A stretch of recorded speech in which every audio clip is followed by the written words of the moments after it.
pagi anak-anak. Selamat pagi, Bu. Bagaimana nih kabarnya hari ini? Sehat. Alhamdulillah kalau begitu. Baik anak-anak, sebelum kita memulai pembelajaran pada hari ini, silakan ketua kelas untuk memimpin doa terlebih dahulu. Silakan ketua kelasnya. Iya, Bu. Teman-teman, sebelum kita memulai pelajaran pada pagi hari ini, alangkah baiknya kita berdoa menurut agama dan kepercayaan masing-masing. Berdoa mulai.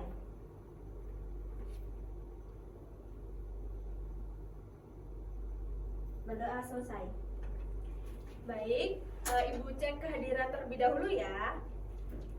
Ali Amelia, Hadir. Rara Syifa Hamida, Hadir, Ibu. Rizky Maharani, hadir Bu. Martin Hamonangan, Hadir Ibu. Alhamdulillah lengkap ya anak-anak ya. Iya, Bu.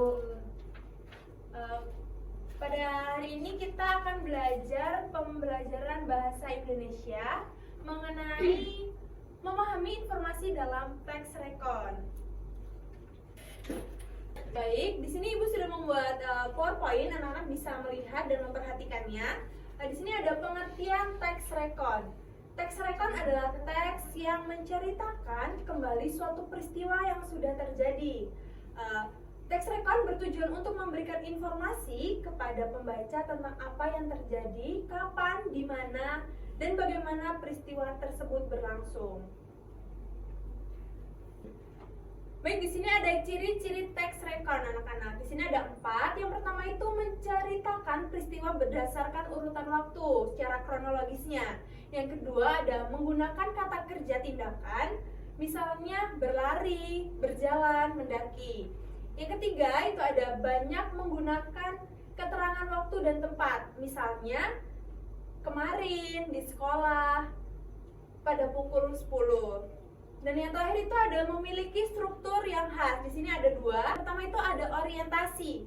Orientasi yang dimaksud adalah pengantar cerita atau latar belakang peristiwa. Yang kedua ada peristiwa. Maksudnya rangkaian kejadian yang diceritakan secara runtut. Yang ketiga ada reorientasi, yaitu kesimpulan atau penutup cerita bersifat opsional. Selanjutnya ada struktur teks rekon. Di sini ada 3. Yang pertama orientasi, memberikan gambaran awal mengenai latar belakang peristiwa. Contoh pada hari Sabtu lalu kelas kami mengadakan perjalanan ke pantai Parangtritis. Yang kedua itu ada peristiwa, penjelasan detail tentang apa yang terjadi. Contoh, kami tiba di pantai sekitar pukul 10 pagi. Kami bermain pasir, berenang, dan menikmati pemandangan laut. Dan yang terakhir ada reorientasi, opsional, memberikan komentar atau kesimpulan. Contohnya, kami sangat menikmati perjalanan ini. Pengalaman ini tidak akan terlupakan. Selanjutnya di sini ada contoh, anak-anak tolong perhatikan ya. Nanti Ibu akan berikan soal untuk dikerjakan.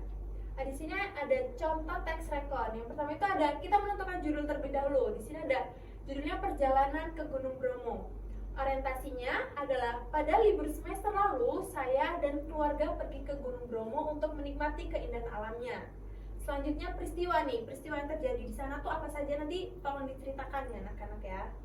Di sini ada isinya, kami berangkat pagi-pagi sekali dari rumah. Setelah sampai di kaki gunung, kami melanjutkan perjalanan dengan mobil Jeep. Saat matahari terbit, pemandangannya sangat memukau. Kami juga sempat mengunjungi kawah gunung dan mengambil banyak foto. Reorientasi, di sini berisikan perjalanan ini sangat menyenangkan dan memberikan pengalaman berharga bagi kami semua.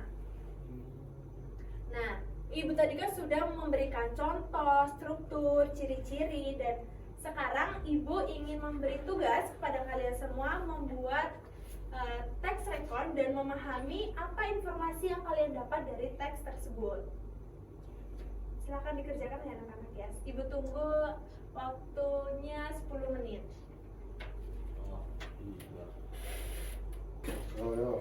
Waktu sudah selesai anak-anak, silakan dikumpulkan di depan meja Ibu ya.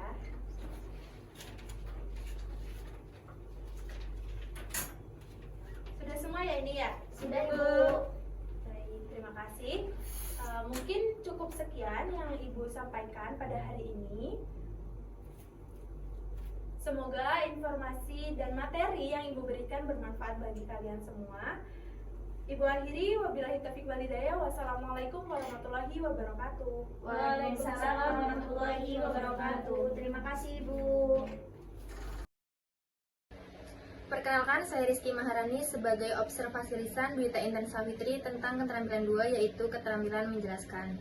Ada beberapa komponen yang harus dinilai dalam keterampilan menjelaskan. Yang pertama adalah kejelasan. Guru menyadari adanya keterbatasan pembendaharaan kata-kata dan ungkapan yang dimiliki siswa, maka itu guru tidak menggunakan kalimat yang berbelit-belit. Dalam hal ini, Dwita Intan Savitri sudah menggunakan kata-kata yang tidak berbelit-belit dan menggunakan kalimat yang mudah dipahami oleh siswa. Guru menghindari penggunaan kata-kata yang meragukan dan berlebihan.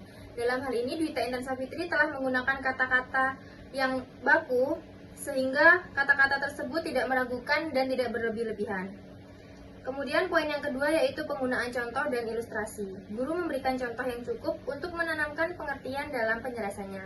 Dalam hal ini, Dwita Intan Savitri sudah sangat baik memberikan contoh sehingga siswa dapat memahami atau menanamkan pengertian dalam penjelasan yang diberikan oleh Dwita Intan Savitri. Guru menggunakan contoh yang relevan dengan sifat dan penjelasan itu. Dalam hal ini, Dwita Intan Savitri sudah memberikan contoh yang relevan dari penjelasan yang ia sampaikan kepada siswa. Contoh yang digunakan guru sesuai dengan usia, pengetahuan, latar belakang siswa. Dalam hal ini, Dwita Intan Savitri sudah sangat baik sebagai seorang guru dengan memberikan penjelasan dengan memperhatikan usia, pengetahuan, dan latar belakang dari setiap siswa. Kemudian poin yang ketiga yaitu pengorganisasian. Guru menunjukkan dengan jelas pola atau struktur sajian, khususnya hubungan antara contoh-contoh dan generasi, seperti hukum dan rumus. Dalam hal ini, Dwita telah menunjukkan dengan jelas pola atau struktur sajian dalam materi yang diberikan kepada siswa.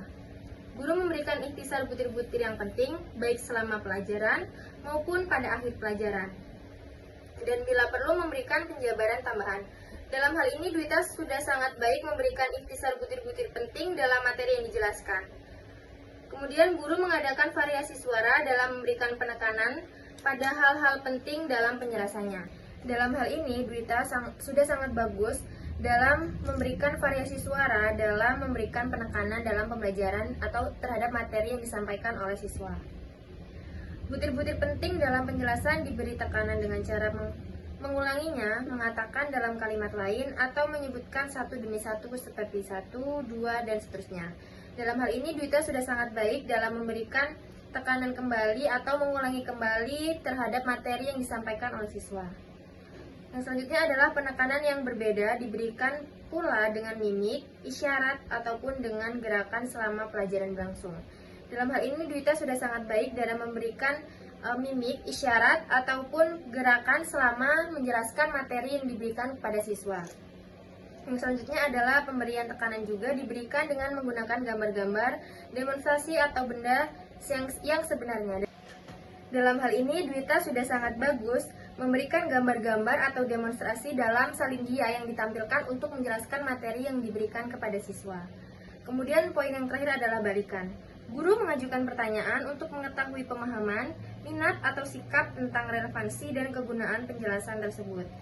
Dalam hal ini, Dwita sudah sangat bagus dalam mengajukan pertanyaan untuk memantik pemahaman siswa terkait materi yang sudah dijelaskan. Kemudian yang terakhir adalah guru menggunakan balikan itu untuk menyesuaikan ketepatan atau mengubah maksud penjelasan itu.